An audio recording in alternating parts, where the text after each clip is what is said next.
안녕하세요. 복음책방 신앙을 읽다 김필원입니다. 안녕하세요. 김병삼 목사입니다. 한 주간들 평안하셨습니까? 평안했습니다. 평안한 네. 표정. 코로나 시절에도 어느새 3월이 오고 봄이 왔습니다. 코로나가 우리를 진짜 힘들고 지치게 만들죠. 이제 1년이 지나가니까. 그런데 늘 그런 생각이 들어요. 이 또한 지나가리라. 그리고 먼 훗날 우리가 이때가 어땠는지를 이야기할 때가 오리라. 특별히 3월을 맞이하면서 신입생들, 새로운 일을 시작하는 사람들, 새 학교에 가야 되는 사람들, 그분들에게 왜 그냥 내가 미안한지 모르겠어요.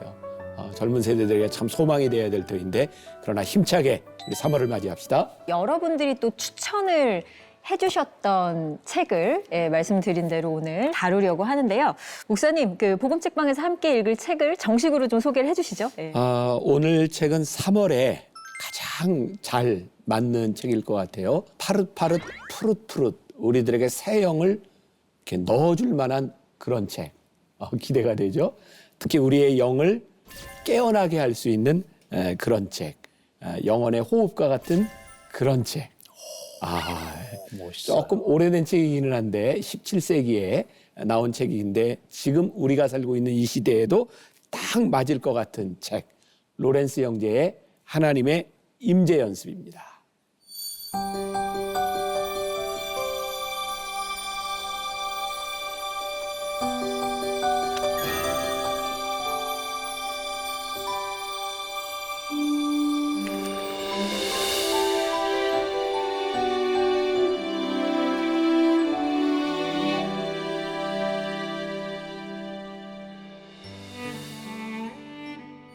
복음책방 19번째 책은요. 이렇게 파릇파릇 진짜 새싹색을 또 가지고 있네요. 하나님의 임재 연습, 로렌스 형제의 책입니다. 이 책이요. 성경과 더불어 시대를 뛰어넘는 불후의 명작. 평생에 한 번은 꼭 읽어야 할 책. 수식어가 정말 대단합니다. 네, 우리가 이 목사님 뒤쪽으로 보면은 저희들이 읽었던 책들이 쭉 있는데 거기서 보면은 이제 또 헨리 나우엔의 두려움의 사랑으로 또 저기 보면 토마스 아 캠피스의 그리스도를 본받아 이런 기독교 영성 책들이 있잖아요. 근데 이것도 역시 영성 책인 것 같은데 뭔가 우리가 읽었던 거하고는 살짝 결이 좀 다른 것 같아요 보면은. 그 전에 읽었던 책들은 거룩한 부담감이 진짜 많았어요. 되게 올바로 살아가야 하고 하나님과 항상 그 시간을 따로 떼어서 하나님께 드려야 하고 계속 못하니까 그런 모습을 자꾸 비춰보는 거울이 됐기 때문에 좀 사실 힘들고 부담이 됐었는데 이 책은 좀 많이 달랐죠. 언제든지 어디서나 하나님과 임재를 하는 것을 연습해야 된다. 이런 게 되게 새롭게 다가오는 부분들이 큰 것 같아요. 김필원 아나운서 이런 생각이 들지 않아요? 우리가 이제 19번째 책을 읽는데 벌써 책에 대해 탁 얘기하는데 이전에 읽었던 책과는 결이 다른 것 같습니다. 비교할 게 있어요. 이제는 분석에서부터 느낌이 이렇게 확 오는. 아마 우리가 이렇게 책을 읽으면 우리 시청자들도 그런 또 희열을 이 책이 이렇게 다르구나. 그렇죠? 네. 훌륭해요. 최고. 배운 바가 많습니다. 저희가 읽는 책들을 따라서 읽으셨던 분들은 같은 마음을 가지셨을 것 같은데 하나님의 임재 연습 이게 보니까 단순하고 쉽고 그리고 누구에게도 의지하지 않고 나만 하나님과 찐으로 교제할 수 있는 방법이 이렇게 적혀 있어서 놀랍더라고요. 지금까지는 책을 썼던 사람들이 어느 정도의 영적 포지션이라든가 어떤 리더의 입장에서 그런 책들을 많이 썼는데 이분은 전혀 그런 게 없이 부엌에서 허드렛 일을 하던 한 수도사의 이야기. 그래서 우리들에게 더 이제 와닿는 것 같다라는 생각도 들고. 네, 저는 이제 좀 재밌었던 게 처음 딱 보면은 친애하고 존경하는 엔 원장님께 그래놓고 원장님 이렇게 하셔야 되는 거 아니냐고요. 맞아. 이렇게 하셔야 된다고요. 보잘것없는 맞아. 이런 거라서 제가 보면서 너무 재밌게 본 거예요. 위치가 바뀐 거 아닌가? 원장님한테 뭔가 알려주는 입장인 것 같아가지고. 이게 어떻게 보면 대통령과 이 조리실장님 또 이 목사님과 어떤 사찰 집사님의 이런 관계 그런 느낌들이잖아요 보면. 그래서 우리 목사님께도 혹시 이런 관계성 있는 형제가 있는지 되게 궁금해지더라고요. 불행스럽게도 저는 이렇게 나이를 뛰어넘어선 이런 영적 편지를 이렇게 받을 만한 그렇게 산 그런 경험은 없지만 일을 하고 있는 직원들이 저를 목사로 생각해 주는 거예요. 그리고 저도 직원들을 볼 때 물론 일을 하는 사람이지만 단순히 기능인으로 보이는 것이 아니라 이렇게 교인으로 보여질 때 그 느낌이 너무 감사하다. 그래서 로렌스 형제를 통해서 보는 건 야, 우리 신앙인들에게 영적 교감을 갖는다고 하는 것은 큰 축복이구나 이런 생각이 드네요. 우리가 서로에게 조금 그런 영적 교감을 나눌 수 있는 친구가 되어 줍시다. 충분히 그러고 계신 것 같아서 네, 네. 저는 영향을 많이 받고 있어서 네, 오빠한테도 감사해요. 많이 받고 네. 아나운서님께도 많이 받아서 저희 이런 훈훈한 분위기로 네, 책을 읽어나가고 있습니다. 그 갑자기 생각나는 게 이제 함석헌홍의 그런 시가 있죠. 그대 그런 사람 가졌는가. 천리길 떠나면서 그래 떠날 때 너와 함께 처자식 이렇게 맡길 수 그래, 있는 처자식 친구가 맡길 있는가. 그런 친구 있는가. 오. 그 시 너무 좋았는데 어쩌면 이 로렌스 형제가 우리들에게 그걸 이렇게 좀 묻게 해주는 것 같아서 또 감사하네.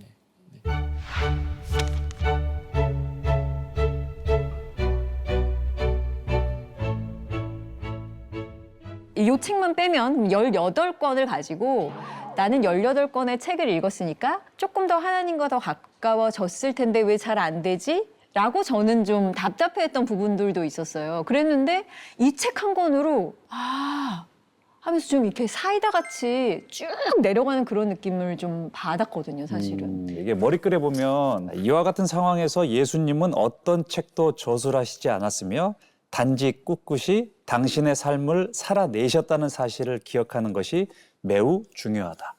머리글에 이렇게 소개할 정도면 우리 이 로렌스 형제님이 어떻게 살았는지가 너무 알겠더라고요. 그냥 삶으로 보여줬구나. 같은 일상들, 아까 말씀하셨던 것처럼 허드렛 일을 하는 그런 부엌 일에서도 같은 일상 속에서도 하나님을 어떻게 임전습을 했고 만났는지가 나오구나라는 것들을 알게 됐더라고요. 맞아. 이게 변화는 사실 보여줘야 변화를 시키지. 가르치는 건 할 수 있는데 그 사람을 변화시켜주는 거는 살아내는 사람만이 해줄 수 있는 부분이라서 진짜 예수님 같은 삶을 살았구나. 퀴즈. 갑자기요? 오래간만에. 뜬금없이 이 오른손이 책이 떨려. 출판된 연도를 혹시 기억하세요? 어디 나왔을까? 뭐 책에도 이렇게 이제 나오는 이제 1692년 이제 책이 나오게 되는데 1517년 루터의 종교개혁이 일어나고 그 종교개혁이 이렇게 또 막 확산되는 그런 시기들 가운데서 그 이전에 우리들이 조금은 율법적이고 또 하이어르키한 구조 속에서 교회가 이제 타락해오는 과정에서 어떤 종교개혁의 한 또 날개를 달아준 그 새로운 영성, 하나님의 은혜 이런 것들을 생각하게 했음직한 책이 아닐까. 1692년에 출판이 됐다고 하시니까 그러면 이 니콜라 에르망 본명이 로렌스 형제가 아니더라고요. 그렇죠. 그래서 니콜라 에르망이라는 이 평수사 부엌 일을 하셨던 이분이 몇 년도에 태어나셨는지 아세요? 1611년. 그렇죠. 1600 거기 적혀 있는 얼른 봤어. 1611년에 태어나신 이분은 니콜라 에르망이라는 어려운 이름을 통해서 알 수 있듯이 프랑스에서 그러니까 되게 독일에 인접한 알자스 로렌, 그 로렌느 지방에서 이분이 태어났었더라고요. 오. 책에 보면은 왜 독일 사람들이 괴롭혀가지고 막 죽다 살아나고 이러세요, 이분이. 네. 그잖아요. 예, 포로됐다가 막 살아나고. 네, 그래서 준비했습니다. 오. 본명 니콜라 에르망. 1666년 18세에 군대에 입대하여 전쟁에 참전했다가 회심했는데 전쟁에서 다리를 저는 장애를 입기도 했다고 합니다. 그는 38세라는 늦은 나이로 프랑스 파리 펜발의 까르멘 수도회에서 평수사로 입회하게 되고 부활의 로렌스 형제라는 수도명을 받게 됩니다. 이때 이제 로렌스 형제라는 수도명을 받게 된 거예요. 저희 무식함을 이제 고백하자면 실은 저는 뭔지 알 것 같아요. 책을 읽기 전에 저는 이 형제들 참 좋은 형제구나. 이 로렌스 형제. 저 진짜 그림 형제. 뭐 네, 이런 그런 것처럼. 형제인 줄 알았어요, 저는. 라이트 형제. 참 우리 헷갈리게. 진짜 무식했구나. 네, 그래서 이 참 저도 이제 형하고 저하고 이제 둘인데 형제인데. 악수 텔레파시예요. 근데 이걸 보고 나서 이게 본명 니콜라 이러면 그렇구나 브라더구나 이게. 그래서 이걸 알게 되니까 저는 이 책이 더 쉬웠어요. 우린 루이스 오빠. 어. 이랬던 것처럼 또 브라더. 로렌스 브라더. 지금 방송 보다가 깜짝 놀라신 분들 많을 거예요, 지금. 지금까지 뭐 이게 짧은 이야기였지만 여러분들이 책을 진짜 재밌게 읽었구나 하는 게 이렇게 확 느껴지고 하나님의 임재 연습이 이렇게 두껍게 나온 적이 한 번도 없고 이게 이제 풀로 이 책이 완전히 완역돼서 나온 건데 책 한번 목차를 펴보세요. 목차를 펴보면 이제 파트 이제 5까지 이렇게 5파트로 나눠져 있는데 사실 이제 편지 1에서 대수도원 조셉 드 보포르 그 수도원인가 이렇게 나눴던 그런 이야기들도 이제 격려하는 이야기들 이런 편지가 이제 오고 가고 있고 또 이제 두 번째 파트는 사실 제 개인적인 생각엔 제일 중요한 파트일 수도 있겠다. 로렌스 형제가 말하는 하나님의 임재 연습을 경험하는 그런 방법에 대한 것들도 이제 이야기해주고 있기 때문에 그 다음에 이제 세 번째는 로렌스 형제와 나눈 이제 대화들뿐만 아니라 네 번째 가면 로렌스 형제를 추모하는 글들이 또 이렇게 모여져 있고 그다음에 신앙과 삶에 대해서 또 이야기하는데 이 부분은 이제 겹쳐지는 게 상당히 많이 있어요. 그리고 이 책을 접하는 사람들이 조금 쉬울 수 있는 건 이게 파트 1과 2를 읽으면 그다음 3, 4, 5는 우리들이 지금 감명을 받았던 부분들이 좋은 글들이 다시 이렇게 반복돼서 나와져서 아마 그래서 우리가 책을 읽으면서 훨씬 머리에 많이 남아 있고 또 좀 흥미롭게 또 읽지 않았는가. 앞에 부분은 그냥 이분은 가만히 앉아서 그냥 하나님 바라는 연습만 하고 계시는 분인 것 같이 앞에서는 봤거든요. 근데 뒤에 가서 이제 겪었던 일들이나 이 사람은 이렇습니다. 뭐 이렇게 설명해 주는 부분을 보니까 우리랑 똑같이 뭔가를 하고 살아 계시는 거지. 그래서 초반에 읽을 때는 사실 저는 그랬어요. 목사님께 질문을 한번 드려보고 싶었었거든요. 저는 이게 깊은 산속에 들어가서 이런 훈련만 하시는 분들과 지금 이런 곳에서 삶을 살아가는 사람들은 너무 다르지 않습니까? 저희는 어떻게 해야 돼요? 이제 이렇게 물어보려고 했는데 뒤에 보니까 이분도 할 일 다 하고 아플 거 다 아프고 수도원에 계셨다 그래가지고 저도 이렇게 우리랑 다른 삶을 사신 줄 알았는데 이분을 만난 분의 제보가 188페이지에 나오는데 로렌스 형제는 매우 고매한 도덕성의 소유자였지만 그렇다고 해서 전혀 비사교적이거나 무뚝뚝하지 않았습니다. 오히려 상대방에게 확신을 불러일으킬 정도로 다정다감한 태도를 보임으로써 누구나 처음부터 모든 것을 털어놓고 기꺼이 친구가 되고 싶다고 느끼게 했습니다. 로렌스 형제는 대화 상대를 잘 알고 있을 경우에 허심탄회하게 얘기했고 언제나 아낌없이 친절한 태도를 보여주었습니다. 겉으로는 소탈하고 투박해 보이지만 누구든지 그 이면에서 빛나는 비범한 지혜, 가난한 시골등이 평수사를 훨씬 넘어서는 놀라운 자유, 그 사람에게서 기대할 수 있는 모든 것을 뛰어넘는 심오한 깊이를 발견했습니다. 되게 만나보고 싶죠. 그 갑자기 생각난 건데 이 책이 가지는 또 의미와 로렌스 형제가 왜 사람들에게 이렇게 영성가로 이제 어떻게 보면 우리들 흔히 생각할 때 수도원에 가서 영성 훈련하는 건 당연하지 왜 이런 의미를 가지게 되었을까 굉장히 중요한 포인트인데 예수님이 이제 부활 승천하시고 초대교회가 이렇게 생겨났을 때 우리는 초대교회 하면 굉장히 이상적인 공동체를 생각하잖아요. 성경에 보면 그 초대교회에 대한 문제들이 적나라하게 나와 있어요. 그 대표적인 게 고린도전서. 고린도전서는 그 당시 초대교회가 가지고 있던 모든 악한 일들. 근데 그 악한 일이라고 하는 것은 지금 우리가 경험하고 있는 모든 악한 일들이 다 들어있어요. 그래서 사람들이 신앙생활을 하면서 그런 고민을 하는 거예요. 야, 내가 이 신앙생활을 하는데 나는 왜 이렇게 제대로 살지 못할까? 그래서 그때 어떤 사람들이 생겨났냐면 그래. 세상과 연을 끊고 내가 오로지 주님과 만나기 위해서 좀 특별한 생활을 해봐야 되겠다. 그게 수도원 운동이 시작되는 거예요. 그래서 초창기에는 사막교부들이라는 사람이 생겼어요. 지금 수도원하고는 또 완전히 개념이 다르게 그냥 사막 속에 들어가서 평생을 사는 거예요. 주님만을 바라보며 굴을 파놓고. 그리고 지금도 이스라엘에 가보면 유대 광야 그 벽에 정말 걸어서 올라가기도 힘든 그 벽에 굴을 다 파놓고 수도원들이 생겼어요.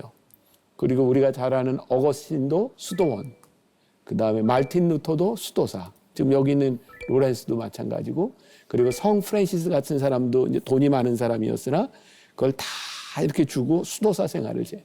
우리가 생각할 때 이 수도원 하면은 이제 모든 것들을 버리고 정말 이상적인 삶을 살아갈 수 있겠구나. 근데 수도원을 만들어 놓고 수도원에 사람들이 모이기 시작하면서 뭘 깨닫는지 알아요? 세상이 가지고 있는 동일한 악한 일들과 명예와 욕심들이 수도원 안에도 그대로 있는 거예요. 그래서 이 수도원 안에도 우리 인간들이 가지고 있는 죄성이 다 그대로 드러났던 거죠. 그런데 그 안에서 이 로렌스 형제가 그 수도원 안에서 바로 그런 명예욕이라든지 이런 것들을 다 극복하는 모습들을 이제 보여주게 된 거죠. 다시 이야기하면 로렌스가 수도원에서 이렇게 보여줬던 것은 수도원의 모범이었고 또 우리들에게 어떤 도전을 주냐면 우리가 살고 있는 이 세상에도 동일한 이런 영적인 타락과 이런 문제들을 동일하게 안고 있고 이제 로렌스가 했던 그 방법, 하나님의 임재 연습이 우리 가운데서도 그대로 실현될 수 있겠다. 그런 의미에서 이 책은 우리들에게 굉장히 의미가 있는 거예요. 그 지난 녹화 때인가 너무 고민을 하면서 이렇게 크리스찬 콘텐츠를 제작할 때는 부대낌이 별로 없는데 오히려 더 많은 저의 일 중에 많은 비중을 차지하는 다른 일들을 할 때 이걸 어떻게 적용해야 될지 모르겠는 어떤 그런 부대낌이 있다. 그래서 저는 이 책을 읽으면서 완전 진짜 일거에 깨끗하게 사라졌고 제가 얼마나 우매했는지 그리고 하나님이 얼마나 저에게 특별한 은혜를 베푸셨는지를 제가 깊이 이건 진짜 너무 감사하다라고 생각했던 부분이 201페이지에 있는데 무슨 일을 맡든지 하나님을 위해 할 수 있다면 로렌스 형제에게는 아무런 문제가 되지 않았습니다. 로렌스 형제가 중요하게 생각하는 대상은 이 일 자체가 아니라 하나님이었기 때문입니다. 그러니까 자기의 천성을 더 많이 거스르는 일일수록 그 자신이 하나님께 올려드릴 수 있는 사랑이 점점 더 고귀해진다는 사실을 잘 알고 있었습니다. 또한 아무리 보잘것없고 시시한 일이라도 자신이 드리는 헌신의 가치를 전혀 감소시키지 않는다는 사실도 역시 잘 알고 있었습니다. 왜냐하면 아무것도 부족하지 않으신 하나님은 그 일 자체를 보시기보다는 우리가 수행하는 일에서 사랑을 보고 싶어 하시기 때문입니다.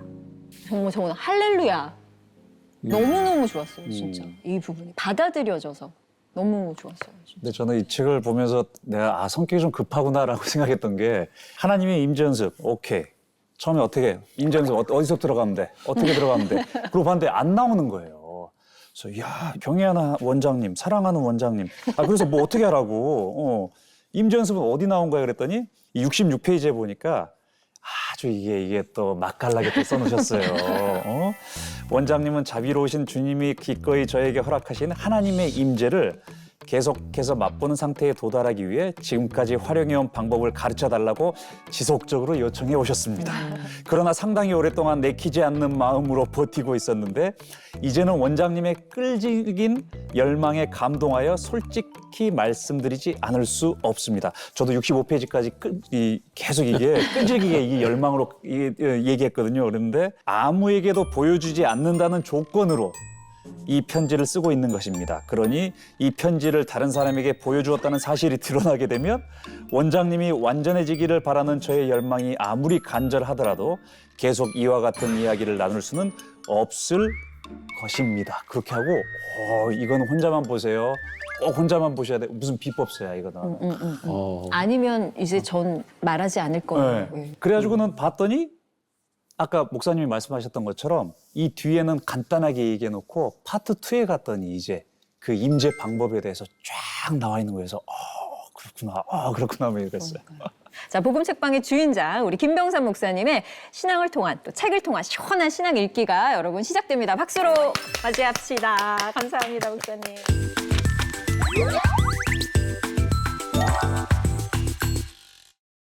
오늘은 우리가 잘 알고 있는 책 로렌스 형제의 하나님의 임재 연습. 이 책에서 제일 중요한 단어를 하나 뽑아내려면 이제 임재겠죠. 여기에 근데 연습이라는 것이 들어가 있고 또 중요한 우리들이 어떤 임재를 연습하는가라고 했을 때 하나님의 임재 연습. 왜 이 책이 수백 년 동안 고전이 되고 사람들에게 많이 읽혔을까요? 모든 크리스찬의 마음속에 동일한 갈망이 있는 거예요. 그게 뭐예요? 하나님의 임재를 경험하고 싶다라는 그런 갈망이죠. 그런데 하나님의 임재는 우리들이 만들 수 있는 것이 아니죠. 이미 하나님은 우리 안에 계세요. 그런 찬양도 있죠. 오늘 이곳에 계신 성령님, 그런 찬양이 있죠. 오늘 이곳에 계신 성령님. 하나님의 임재 연습이라고 하는 것은 우리들이 어떤 노력을 통해서 하나님을 우리에게 임재하도록 만드는 것이 아니라 이미 우리 가운데 임재하시는 하나님을 우리들이 어떻게 보면 이제 경험, 어떤 느낌, 어떻게 우리들이 하나님을 느낄 수 있을까? 어떻게 그 하나님을 경험할 수 있을까? 그래서 이것을 가능하게 하는 로렌스 형제를 통해서 그런 과정들을 우리들이 배워가는 것이 될 수 있을 것 같아요. 잘 아는 것처럼 로렌스 형제는 수도사였어요. 그것도 평수도사. 그리고 우리에게 제일 많이 알려진 것은 이 평수도사로서 무슨 일을 하고 있었냐면 주방에서 밥 짓는 일을 하고 있었다. 얼마 동안? 적어도 15년 동안. 로렌스 형제가 수도사로 들어갔다니 까르맹, 이 수도원에 들어갔을 때 나이가 몇 살 정도 됐다 그러죠? 38세. 그러니까 내가 이 나이에 이걸 하랴? 사실 38세에 들어가서 15년 동안 주방장으로 주방에서 밥 짓는 일을 했다고 하는 것 자체가 굉장히 독특한 이력인 거죠. 그리고 어떻게 이런 사람들이 대원장과 함께 이런 하나님 임재에 대한 이야기를 나눈 사람이 될 수 있었을까? 그것은 이 책의 뒷부분에도 이 사람을 기억하는 사람들의 이야기를 통해서도 알 수 있지만 수도사로서 지나는 동안 사람들이 보기에 저 사람은 진짜 하나님과 함께 동행하는 사람이구나. 그러니까 직책이 아니라 그 사람의 인격과 그 사람의 영성에 대하여 다 인정해 줄 수 있었던 그런 삶을 살았기 때문에 우리들이 위대하다고 말을 할 수 있을 것 같아요. 이 책에 나오는 글 중에 굉장히 중요한 글이 하나 있죠. 하나님을 사랑하면서 쓰지 않는 하루는 잃어버린 날로 간주하십시오. 하나님을 사랑하지 않으면서 쓴 하루는 잃어버린 날로 간주하십시오. 여기에서도 역시 로렌스는, 그리고 우리가 지금까지 읽었던 많은 고전들을 보면 결국 저는 두 가지 주제로 다 이렇게 귀속이 되는 것 같아요. 하나는 뭐냐면 사랑이고요. 하나님을 사랑하십시오. 어떻게 사랑할까요? 그리고 사랑에 대한 이 고민은 틀림없이 뭐로 연결을 시켜지냐면 겸손으로 연결을 시켜져요. 제가 이제 19번째 책을 읽으면서 우리들이 알고 있는 진리, 이거는 진짜 단순한 거구나.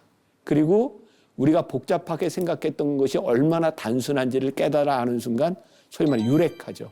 야, 이것이구나. 근데 그게 뭐냐면 바로 사랑과 겸손. 우리 토마스 아켄피스 하면 뭐가 제일 생각나요? 겸손. 성 어거스틴 하면 뭐가 생각나요? 사랑. 사실은 생각이 안 나는구나 지금. 네. 가장 핵심적인 그런 단어들이었어요. 조금이라도 도움이 될 수 있도록 이 책이 가지고 있는 특징은 무엇일까? 저는 이렇게 생각을 했어요. 이 책이 가지는 가장 큰 강점 중에 하나는 진솔한 대화에 있다.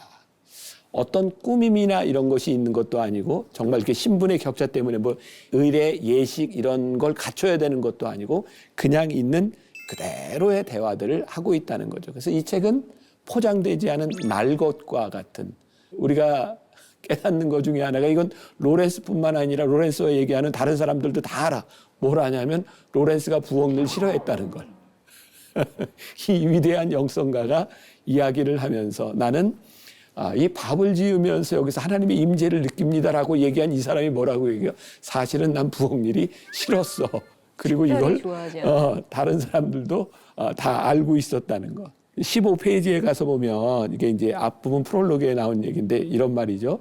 실제로 로렌스 형제는 스스로 고백하기를 다른 사람처럼 정해진 규율에 따라 하루 3시간 이상씩 기도할 수 없었으며, 이건 무슨 얘기냐면 당시 수도원에 들어가는 모든 수도사들은 그 시간을 정해놓고 기도해야 되는 거예요. 이건 의무였었어. 근데 수도사로 들어간 하나님의 임재를 경험한 로렌스가 뭐라고 고백을 하고 있어요?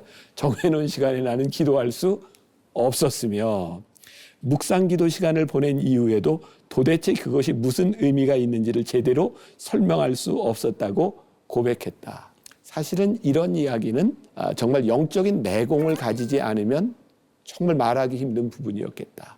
왜? 하나님과의 관계 속에 있기 때문에 허무했던 시간들을 이야기할 수 있는 사람은 아니었을까. 뭐 그런 느낌도 들어요. 또 16페이지에 가서 보면 이런 글이 있어요. 부엌일을 전혀 좋아하지 않았던 로렌스 형제는 천성적으로 그 일을 끔찍히 싫어했다. 하지만 하나님을 사랑하는 마음으로 무슨 일이든 마다하지 않겠다는 결단을 한 뒤로는 자신에게 맡겨진 임무를 기쁘게 감당했다. 영성이라고 하는 것은 내가 원하는 것을 하는 것이 아니라 내가 지극히 싫어했음에도 불구하고 그것이 하나님이 나에게 맡겨주신 일이구나라고 생각할 때 그것을 기쁘게 할 수 있는 것. 그러니까 로렌스 형제는 이걸 너무나 당연하게 진솔하게 이야기하고 있지만 우리들이 지금 이게 안 되는 거잖아. 이게 어려운 거잖아. 내가 진짜 하기 싫은 일을 하나님이 맡겨주셨다고 내가 기쁨으로 해? 어떻게 로렌스 형제는 이 과정에 다다르게 되었는가. 이것은 이제 깊은 이런 대화를 통해서 그런 이야기들을 보여주고 있어요. 로렌스 형제에 대해서 가장 우리들이 정말 너무 멋지다라고 생각했던 그의 성품 중에 하나는 그가 가식적이지 않았다라고 하는 거죠. 저는 이 부분에 있어서도 저도 목회자지만 우리 성도들에게 제일 좋은 신앙의 선배로서의 감동을 줄 수 있는 것은 가식적이지 않은 것이다. 근데 로렌스 형제는 그걸 보여줬어요. 157페이지에서 이런 글이 있어요. 로렌스 형제는 단지 다른 사람들을 거리끼게 할 뿐인 침울한 표정이나 금욕생활에 지친 모습을 보이는 대신 언제나 일상생활의 소박함을 잃지 않았다.